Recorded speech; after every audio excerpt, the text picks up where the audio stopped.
economic growth and job creation in Sao Paulo. Both of you have extensive experience on sustainable development investment. I can also testify it myself, knowing your pedigree in the public development bank world. And also you will be able to share, based on your concrete experiences, your thoughts on how public development banks fits into the SDGs financing ecosystem and how this role could be fostered and amplified. So let me just first of all turn to you, Darwin. What are your actions to finance SDGs, especially for inviting and collaborate with a private sector? So, and also, Sergio, don't hesitate to complement on discussion, as also I have a specific question for you afterwards. Darwin. Thank you, Adam. Thank you, Adam. First of all, thank you very much for the invitation for us to share our experience and how we truly provide financing or support to the SDG program in Indonesia. PTSMI is basically, we are the infrastructure financing company, as you mentioned. So basically our activities is for more on the financing and investment. But since our mandate is being extended, so we then also do some extension with our activities, not only doing for financing and investment, but also we are doing what we call the project development. And also with that, I think we can help a project or the government program to be realized by providing a support in the way to structure the project and also to better prepare of the project structure if the project is being used with the scheme of the PPPs. On the project development itself, we also working in relationship with some multilateral, bilateral agencies as well as with the Climate Fund in providing or channeling the technical assistance in the way of the project developers or the government would like to set up the project. So we expect by having those collaboration, we can bring some knowledge from the international expertise on how to better structure the project that can fit with the private sector appetite. We have some partnership, including some European financial institution, as well as from the United States financing agencies, on how we support certain project in preparing the project for better feasibility or also for its bankability as well. So not only doing these programming, we also do some innovation in terms of providing the de-risking product in our financing. For examples, we recently worked in relationship with the World Bank as well as with the Green Climate Fund, because we are one of the accredited entity for the Green Climate Fund, on how we can support to mitigate the risk on the exploration for the geothermal project. So by having those, I think it can create a better bankability for those geothermal projects, in which at the end the private sector will be interested to participate and also to ensure that the sustainability of the project as well as the contribution to the sustainability of development can be achieved. And others area, we also do some innovation in our financing product. So we can also doing some kind of the enhancement to the private sector in the way that private sector would like to issue the bond to allow them to get the better rating so that they can access to the capital market. We have some projects that we supported, and it's finally quite successful because they can be assigned a AAA under domestic rating, so then they can access better financing from the private sector. Not only that, I think what we are doing is actually also doing some syndication and collaboration with other financial institutions, including the international financial institution, in allowing several projects to achieve its bankability. We can participate either through the junior loan facility or can be in the equity product, helping them to actually bringing some financing to their project as well. So with that, I think we successfully also engage with other institutions, including the philanthropists of the civil society organization. So because they have the interest to also support the project, because they can see the leveraging impact from their investment by bringing other private capital as well as from the government. So making that the impact of those investment can be large. So In 2018, we established what we call the SDG Indonesia One. It's a we try to claim itself as a blended finance platform, our first blended finance platform, to engage with the donor, philanthropists, multilateral, bilateral agency, climate fund, and other institutions, including the commercial financial institution, to sit together under the platform so they can see to each other and they can work together and collaborate on supporting a certain program or certain project. We currently successfully engage with 3.03 billion US dollar as the pledge for this facility, and some of them around 927 million US dollar is already being channeled to a certain project in Indonesia. So that's probably what I can share with regards to our efforts in engaging with the private sector to support the SDG achievement for Indonesia. Thank you, Adama. So, yeah, thank you very much for this enlightenment. I'm going to now turn to Sergio. Just Sergio, if you want to add something, don't hesitate.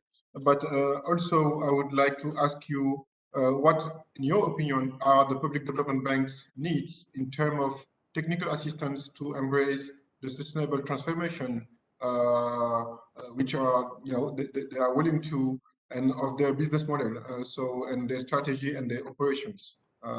Finally, how they can transform themselves to have also impact on the ground. Thank you, Adama. Such a pleasure to join you. Thank you, Financing Common Summit, and you and Desa. It's an honor to join such known colleagues and good friends in this SDG fair today. Adama, we live in a very interesting time. I would say a time of renaissance for the development banks, the public development banks. We have three agendas that provide guidance for the work that we do today in the 21st century. I would refer to the Agenda 2030 and of course the 17 SDGs and the 169 targets. I refer to the Paris Agreement regarding climate change. And I refer also the Addis Ababa Action Agenda, which deals with the development finance. The three agendas were born in 2015, so that means we are now into our 7th year of these agendas. We have lessons learned, we have technology and new public policies that have been adopted. It's great to hear our colleague from Indonesia and learn what they've been doing that. Indonesia, it's a very large developing country from Asia, and certainly the lessons from Indonesia can be used in other regions of the world, including Brazil and Latin America, which is where I'm speaking from. Answering your question, I believe that a development bank from the 21st century, be it a subnational, national, regional, or multilateral, we should work in a cascade mode. We should work in a network where we can share our knowledge, which is what we are doing today, that we can share experiences relating how we manage risk, what kind of financial instruments we operate, what kind of services we operate. And by that, of course, I refer to project preparation. I refer to all kinds of services relating to managerial support that goes along with the credit offer or the equity that we can operate. I refer, of course, to digitalization. So I believe that we need to move from a 1950 model to a 2022 model of a high impact and high performance development banks working in network if we are to achieve the goals that we have set with the 2030 agenda with capillarity in every region, in every city, in every province, especially financing the private sector, sometimes leading the way and crowding in private capital that is afraid to make the first move. So we need to understand what our mandate is, and we need to fulfill this mandate with the right tools, including special guarantee funds, which allow us to take more risk in some of the portfolios that are operated in difficult situations or regions. I'm referring, of course, to the counter-cyclical role that we've been playing during the COVID crisis, but also a counter-cyclical and a reconstruction role that we should play in regions that have been affected by natural disasters like floods and other kinds of disasters and tragedies generated by the humankind, including the Ukraine situation, right? Let's always bear in mind that the first loan granted by the World Bank in 1945 was to France that had been destroyed by World War II. So it was created to rebuild France. No other reason for having the official name of the World Bank as International Bank for Reconstruction and Development. Thank you. Wow, thank you, Sergio, for those words. Before I turn to Mrs. Pretty Shina, just to recall both of you words. So the fact that public development banks play an enabler role to create an environment adequate to SDG financing. So that's really important to have in mind. So if the fact that they can also go where the private sector isn't, and does create incentives and paves the way for private financing. So the fact also they represent, we have an economist here, so you could also speak on that later, represent a visible hand somehow to help mobilize and direct all public and private finance flows towards building and during the crisis, you have all mentioned it, to build back better somehow, and also to focus on a sustainable development investment by providing long-term concessional resource, by providing de-risking instruments, by also implementing technical assistance program, and by providing policy advisory systems. We have also seen this global picture, so maybe let's focus on the, a smaller part and what we call the last mile. And I would turn to Mrs. Pretty Sinar, Executive Secretary of UNCDF, which is the UN Capital Development Fund, dedicated to offer the last mile finance model that unlock public and private resources in the least developing countries. So UNCDF works in particular with domestic banks to scale up innovative financing mechanism, and also policies in the public and private sector. First question to you is, how does UNCDF engage with national development banks in least developed countries? What are some examples you can share with us today? So thank you, Adama. I'm really delighted to be here. First of all, let me say that, and to be with Finance in Common. I really believe in the power that you have with the kind of public development banks, national development banks that you represent. On a personal note, I've also been a banker for about 30 years across public and private sector banks. Also thanking the UNDESA colleagues for this great SDG investment fair. So let me tell you first a bit about the fact that UNCDF is a financing agency within the United Nations. So we are a development financing agency. Our mandate was to serve primarily the least developed countries in the world. So what we consider, we call them final frontier of development, future growth markets of tomorrow. So let's look at these, and let's look at the banks we work with. So about, we feel 2/3 of the LDCs we serve, there are about 46 such countries, have national development banks and domestic financial institutions. And these are very vital in, boosting the local economy, making sure that entrepreneurs, infrastructure projects get funding.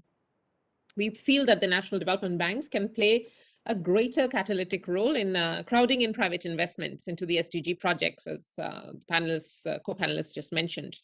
By blending the concessional resources with their own finance, the NDBs, the National Development Banks, can reduce the cost of credits to SDG positive projects. So let's talk about the Uganda Development Bank. Uganda Development Bank is mandated to raise capital, mobilize capital in line with its national development strategy of Uganda, but perhaps has not achieved the kind of scale in blended finance that it could perhaps hope to achieve. So in partnership with the Uganda Development Bank and the Private Sector Foundation, Uganda, we managed to create a dedicated blended finance facility that provides a mix of business and financing structuring services, along with grants and other concessional investments for small and medium enterprises, SMEs, working particularly in the agricultural value chain in northern districts of Uganda.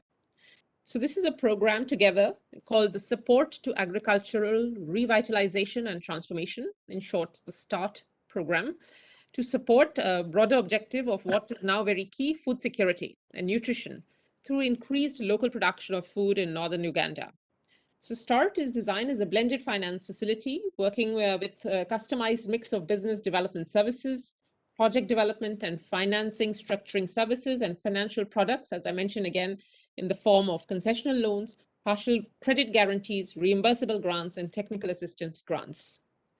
So we feel in this way, working with the Uganda Development Bank, with the START facility, we can target the missing middle. The missing middle is the gap for financing greater than microfinance and smaller than commercial finance. So with this, successful agribusiness SMEs can access medium-term financing from, let's say, 10,000 euros to 100,000 euros. And then additional funding. As they get this initial funding, then they become more eligible to the Uganda Development Bank. So as of 2021, over 100 agricultural SMEs received this kind of support, through which 500 new jobs were created and markets provided for some 75,000 smallholder farmers. So we also work similarly. I want to give very concrete examples with Uganda Development Bank on a coffee processing factory. It's called Nukaf in central Uganda, de-risking that facility, that coffee facility, through a 1.7 million loan from UDB. So this benefited around some 200,000 coffee farmers. Let's move to Ethiopia now. In Ethiopia, we have established a 1.4 million guarantee facility within the Development Bank of Ethiopia, along with the Ministry of Water and Energy and UNDP. This funding is actually coming from the Global Environment Facility, GEF. So what this facility does in its size is that it enhances financing from private financial institutions to energy service providers to increase energy adoption of clean energy technologies in off-grid areas in Ethiopia. So DBE acts as a fund manager and is also responsible to accredit financial institutions so that they can participate in the guarantee facility. It provides a 50% partial credit guarantee to energy SMEs, of which 70% are owned by women.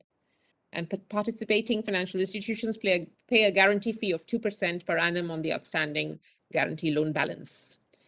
We were able to provide technical assistance to DBE and to the financial institution and to the energy companies. So just happy to note the impact. The impact is 11 financial institutions signed guarantee agreements with DBE and provided 1.2 million to over 20 energy service providers, and all loans have been paid on time. Maybe a last example from Senegal. The Senegalese Strategic Investment Fund, FONSIS, is a domestic development finance institution launched to help facilitate private sector investment in strategic sectors by the Senegalese government, aligned to their national development plan. So together, we have established the Women's Economic Empowerment Fund, the WE Fund, which we call it fondly, to provide equity and loans to small and medium enterprises, public-private partnerships focused on women economic empowerment. So having capitalized first only at 2 million, currently this V Fund has a pipeline of 15 million and needs investments. So these, Adama, are some examples that show the real power and impact that national development banks, public development banks can have. And we're very happy to work with them. Yeah, thank you very much, Preeti. It's so, I mean, it's quite, clear that if you have a direct example on the ground, it make it more feasible. So just maybe to push further the discussion, what more can be done to support national development banks in the least developed country, in your opinion, to play a greater role in pursuing blended finance approaches? Adaba, great question. And certainly I'm happy to lay out about 4 points. And then we also have co-panelists who actually run some such institutions. So we feel that there are 4 areas where action and support is needed to unlock the National Development Bank's roles further. First, we would say that there should be a degree of strengthening of the governance of the NDBs to be focused on the improvement of their performance, all the target ratios, achievement ratios, and to shift their business model perhaps into more mobilization of financing, right? So they are there on the ground, recognize vital part of the ecosystem of the economy. They need to play a role to mobilize more capital for their economies. Secondly, related, governments should give the national development banks clear mandates, ensure that they have sufficient resources to use as leverage, and an overall positive, supportive policy and regulatory framework to incentivize investments. Governments should emphasize the role of blended financing to finance their development priorities. And, we have at the UN something called the Integrated National Financing Frameworks for each country, led by our UNDP colleagues. And that should make it clear that NDBs have a role to play. So, all of that kind of guidance and that ability to function. So in many cases, we've worked with a number of governments to outline even the regulatory policy, for example, in PPPs, etc. Third, the national development banks and LDCs often face a capacity constraint to engage in blended finance. This includes perhaps the need to improve skills, maybe get that talent pool.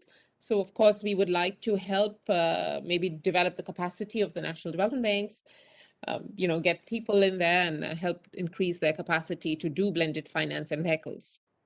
And fourthly, you in the Finance in Common know that we feel that NDBs might need more international support. So the fact that MDBs, regional development banks, DFIs, international climate funds, and the UN system need to step up our engagement with the national development banks.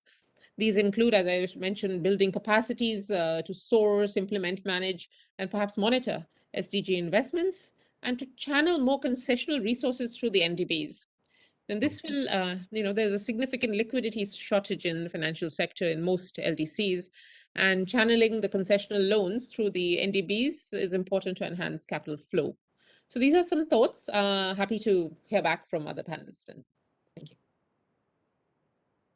Yeah, definitely. I will definitely want to hear from Darwin and Sergio as well on that matter. Just to remind everyone, and all that discussion we are having here is really related and directly with the topics we are trying to discuss within the Finance in Common Summit, which I would like to remind everyone that the 3rd edition will be hosted this year by European Investment Bank and African Development Bank, 2 major multilateral development banks, to continue the dialogue with all the stakeholders and to foster concrete actions to fully grasp the added value of the public development banks around the world. This includes, and it has been said so far, the clear call on governments to reinforce the SDG mandates of public development banks, and on regulators and supervisors to provide incentive by fostering by fostering the market transparency of sustainable finance and also related disclosure requirements. Also, it's the place where we will discuss them for elaborating frameworks on asset-based criteria.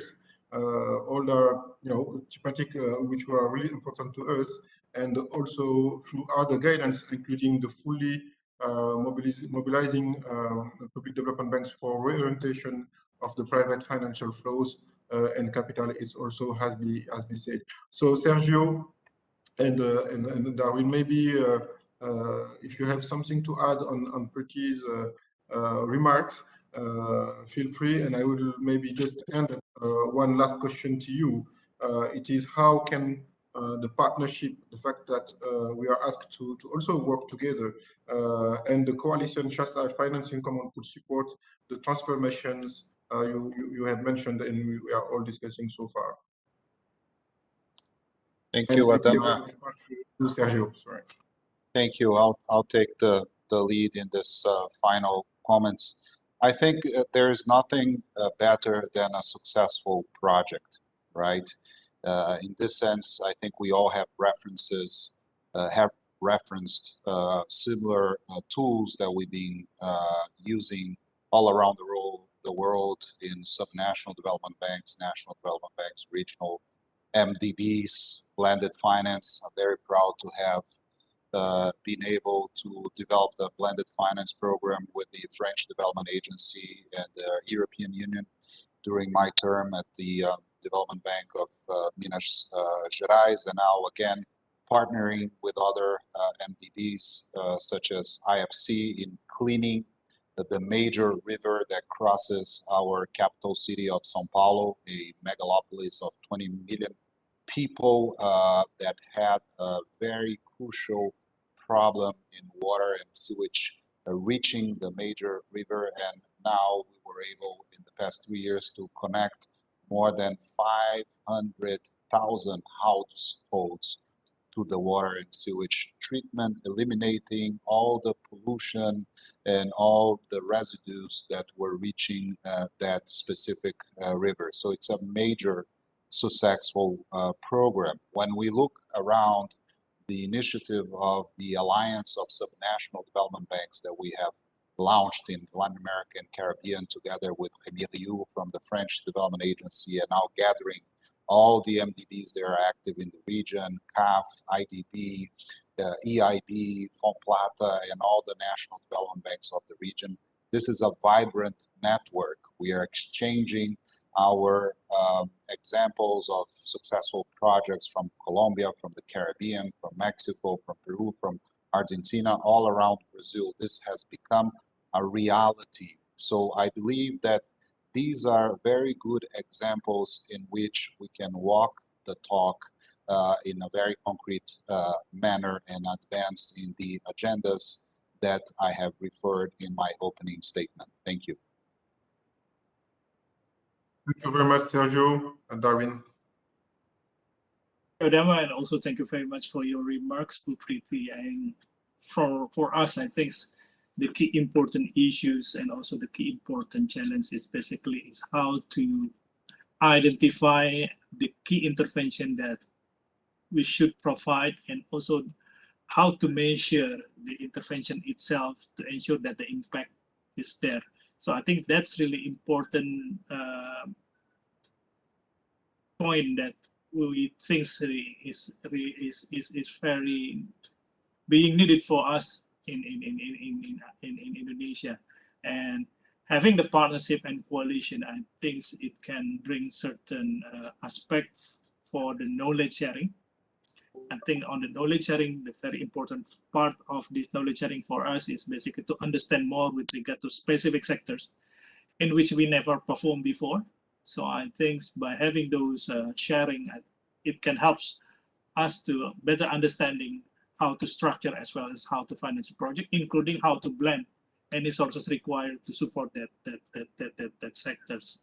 And also I see the importance of joint research in certain areas, especially in the new sectors that we never been involved before. It is also something that we can see as an agenda for this coalition or the partnership.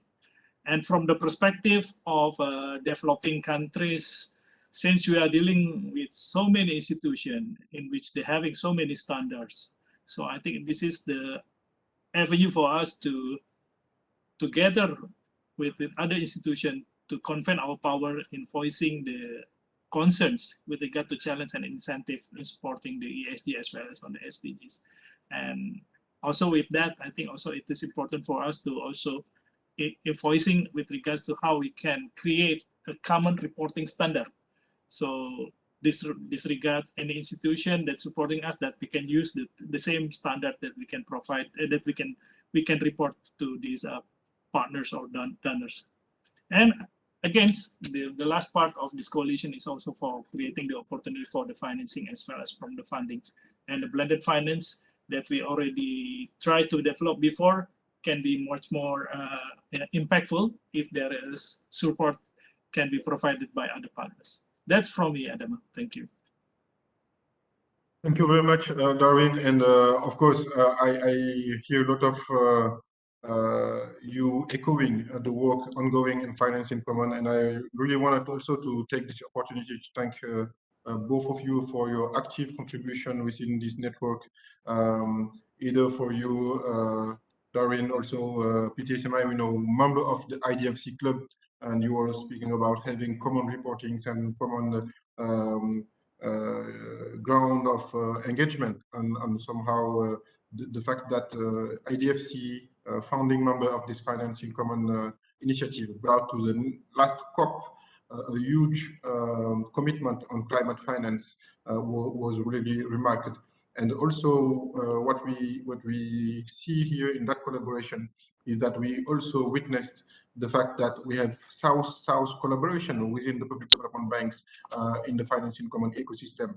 And Sergio has the modesty to not remind everyone that while he was head of the BDMG, actually he partnered with our friends from South Africa also to share tools on how they finance cities and they finance public policies in those countries. So maybe just before we wrap up, I would like to also hear from Professor Ocampo and also to just give us a last overview. This question I could have asked to every one of you, but I would like maybe to take the advantage that we have Professor Ocampo here to develop more. So what are the solutions identified for the SDG ecosystem to be more comprehensive? And if you can share it, a few last words on that before we open the floor for the questions. Well, thank you very much, Alana. Let me perhaps underscore, first of all, some of the issues that I mentioned in my last slide, the importance of the countercyclical role under the current circumstances. This is a very important point because private financing is becoming more costly and more unstable. During the COVID-19, actually, it was quite abundant after, March of 2020, which was horrible. So that's one point. So the role of multilateral financing is absolutely crucial in countercyclical terms. The second is perhaps expanding on my point of the cooperation between multilateral banks and national development banks. The importance that these links have, but also the network of development banks, of which all of you are members here, and which has been very positive and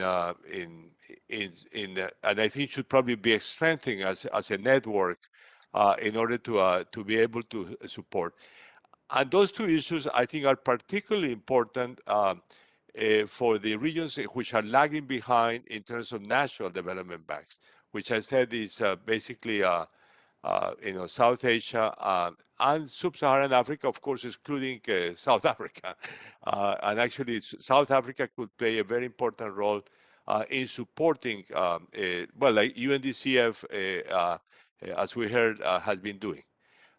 So let me perhaps point out two, complementing two issues that have been put in the agenda by all of you. The first one is the importance of governance of the national development banks, and how to strengthen that is very important. So the support that UNDCF and the other development banks and the multilateral banks can play in that regard, I think is particularly important particularly for the new banks or the small banks in some poor countries that we would like to play a more important role. And the second is the relation with the private sector, which has been pointed out. And let me say in that regard, first of all, that I prefer national development banks that are second tier rather than first tier. I mean, they perhaps could have first-tier activities, but second tier is very important, which means that the development, the financial, the private financial system should play a fundamental role, including, by the way, some national, some state commercial banks, which may be important in certain areas. For example, in my country, after the privatization, there's an agrarian bank, which is a public sector bank, and many countries have public sector banks, and they can be particularly important for, lending for financial inclusion, for lending to poor households and poor and small firms in particular. But aside from that financing activity, I think let me perhaps underscore two issues: the importance that development banks can play in the creation of national bond markets, which I think is quite a useful function. So in enhancing, which is another source of financing, which is important, and generally the governments play an essential role in that process. But in order to expand that to the private sector, the role of national development banks, which are also active in the national bond markets, is important. And last but not least, also the role that the national development banks and actually also multilateral banks, but national development banks can play as risk capital investors through investment funds that they manage, which are equity investment funds, which I think can be very important for new activities, for new agents, for innovative investors in particular. So in fact, they can mix with private sector, for example, with venture funds of a private origin, which want to also to invest in those activities. So kind of, funds which you have also private investors in order to promote new firms, innovative firms. Thank you very much, Professor. Just maybe I would like to turn to the room before, because I don't see any question in the chat directly linked to our discussion today. So far, I didn't see any, or maybe I missed some. Okay, I confirm that we don't have a specific questions linked to this discussion. So maybe we have still a few more minutes before we wrap up. I have heard many important issues also lately raised also by Professor Ocampo about having governance and good governance on the public development banks. All the amount of monies we are talking, their size and their number. We have also stressed the fact that they are important in the ecosystem of international finance. But of course, having a clear governance and clear roadmap is really important. So you have also spoke about collaboration among public development banks. So the fact that maybe for me to remind a few facts. In 2020, all the public development banks have gathered within the financing common ecosystem. So we founded the Financing Common Summit. Since that day, many milestones have been reached. That global coalition have emerged, and as well, we have also noticed a big influence in the global finance sphere to align with SDGs and the Paris Agreement. Financing Common gather more than 10 to 12 thematic working groups. In those working groups, you have public development banks and institutional international organizations talking about gender, water, climate, etc., etc. So biodiversity, agriculture. So it's really important to take stock on those work as we go. And also what we have noticed is that the G20 we are speaking about governance. This is an international level governance. It was really important that we noticed that the G20 have also recognized finance in common as a counterpart. And I will also thank our friends from TMS SMI this year for the involvement and the support in the G20 presidency as PDB also to involve in that process for the whole community of public development banks. I see just one question. What are your views on leveraging the public equity market to advance the SDGs? Could public equity investors provide compelling capital in blended context to advance the SDGs? And the question is pretty oriented to you, Priscilla. If you could just share a few words, we have 3 minutes.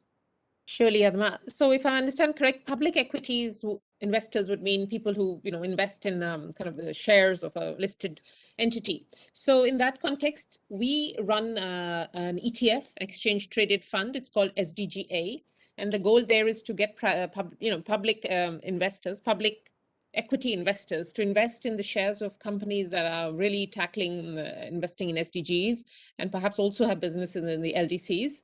I would like to see this group of pool of companies increase in the sense of more innovative technologies that can solve problems such as water access, etc. So I would want public equity investors to be able to invest more in such companies.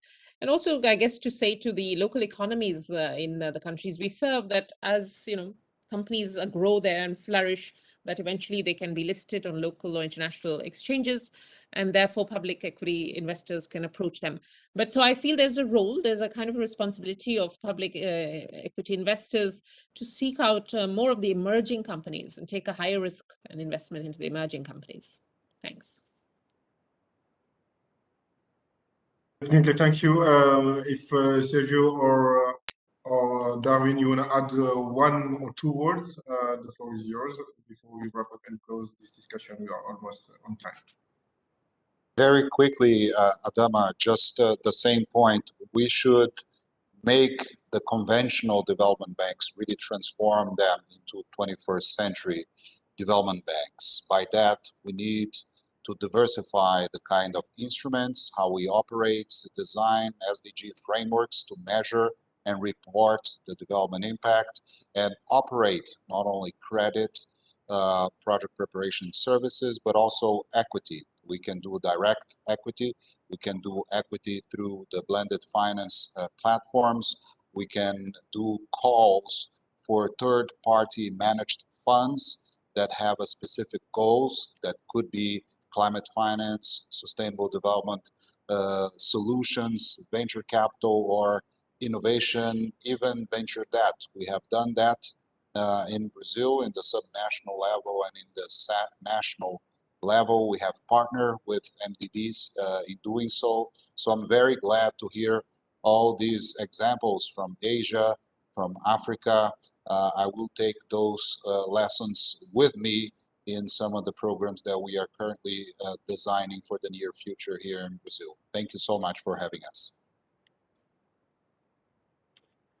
Thank you all, and I'm sorry, Darwin, we have to stop. Just invite you all in the Finance in Common Summit next October in Africa. This time it will be organized by African Development Bank and EIB, the 19th and the 20th of October. Really looking forward to see you there. Thank you again. See you soon. Have a nice evening or nice day. Goodbye. Bye, Professor Campo. Yeah, thank you very much. Thank you, Very nice Sergio. being with all of you. Thank you. Bye-bye. Thank you. Bye.